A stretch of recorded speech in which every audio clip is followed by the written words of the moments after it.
The Assembly will now hear an address by His Excellency Hamad al-Shara, President of the Syrian Arab Republic. I request protocol to escort His Excellency and invite him to address the Assembly.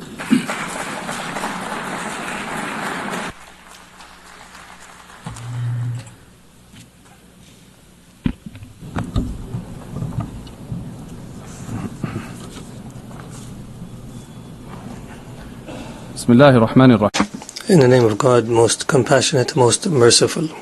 The Syrian story is filled with emotions, and it mixes pain with hope.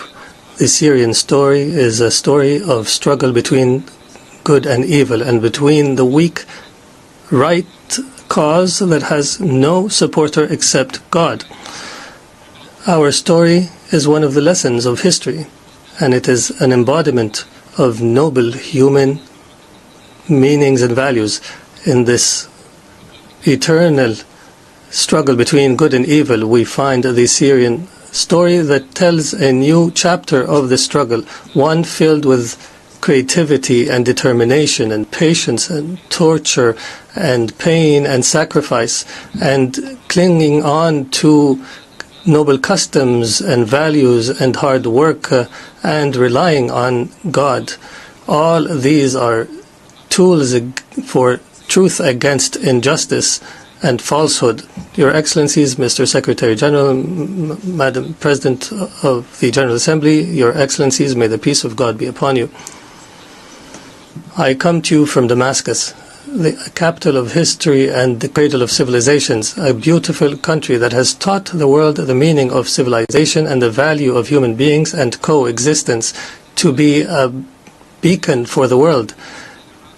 Syria, however, for 60 years fell under a repressive rule that disregarded the value of the territory it ruled over. For long years we've suffered injustice and deprivation and oppression. Then we rose in claiming our dignity. The previous regime has used the worst kind of torture against our people, chemical weapons and bombardment and torture in prison and displacement and sectarian strife, and used drugs against our people and the world.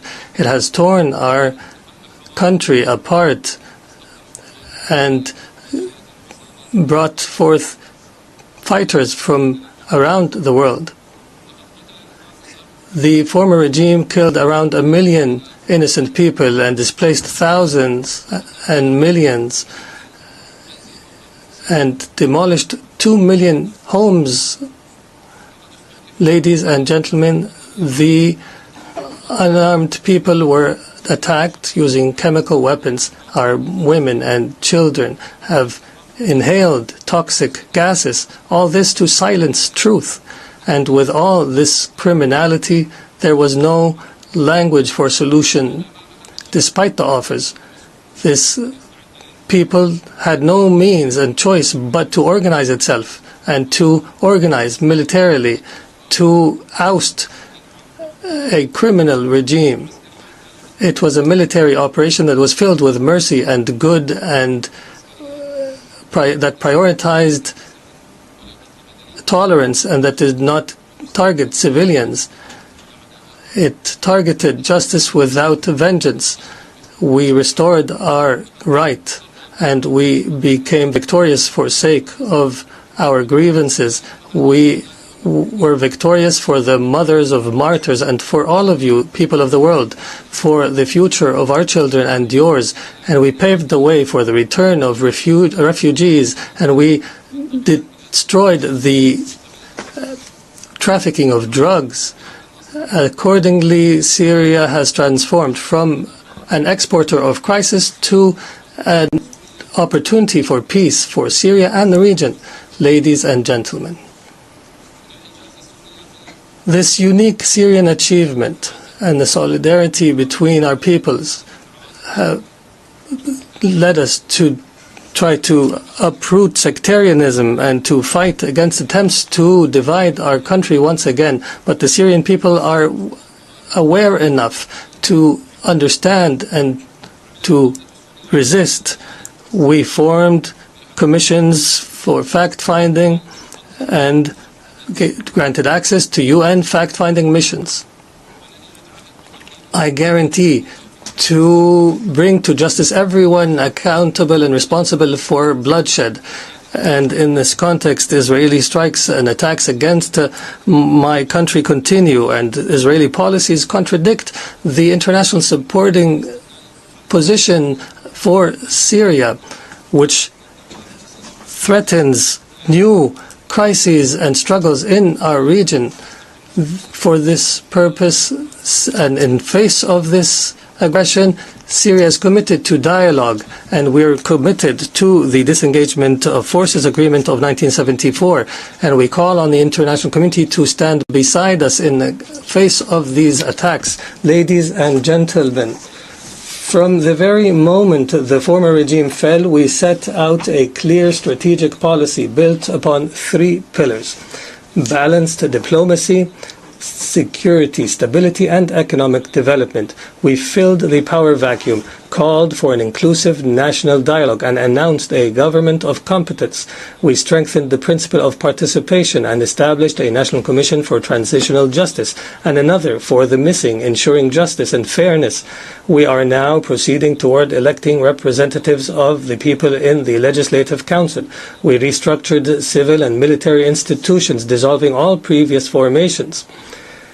Through intensive diplomatic activity, Syria restored its international relations and forged regional and global partnerships and achieved the gradual lifting of most sanctions, and we call now for the complete lifting of sanctions so that they no longer shackle the Syrian people.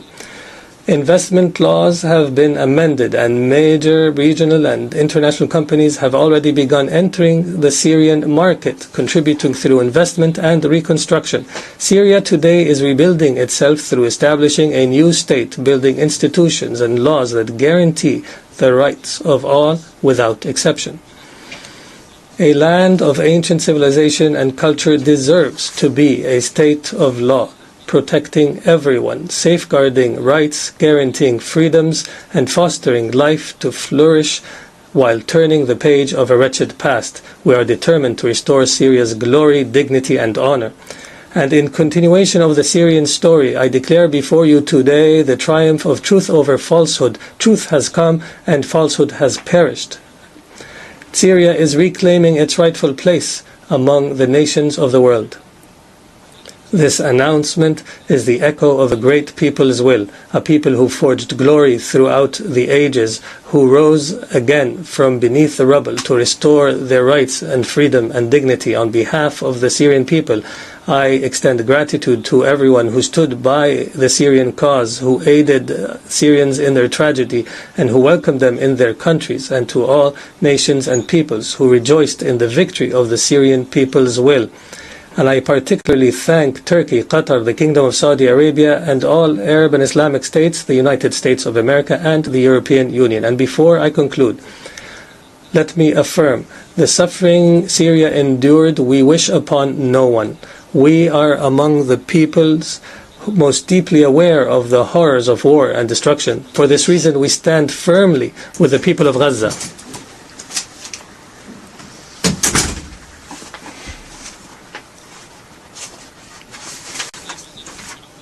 For this reason, we stand firmly with the people of Gaza, its children and women, and all peoples facing violations and aggression. We call for an immediate end to the war. In conclusion, the Syrian story has not come to an end. It continues to write a new chapter entitled Peace, Prosperity, and Development. And may the peace of God be upon you.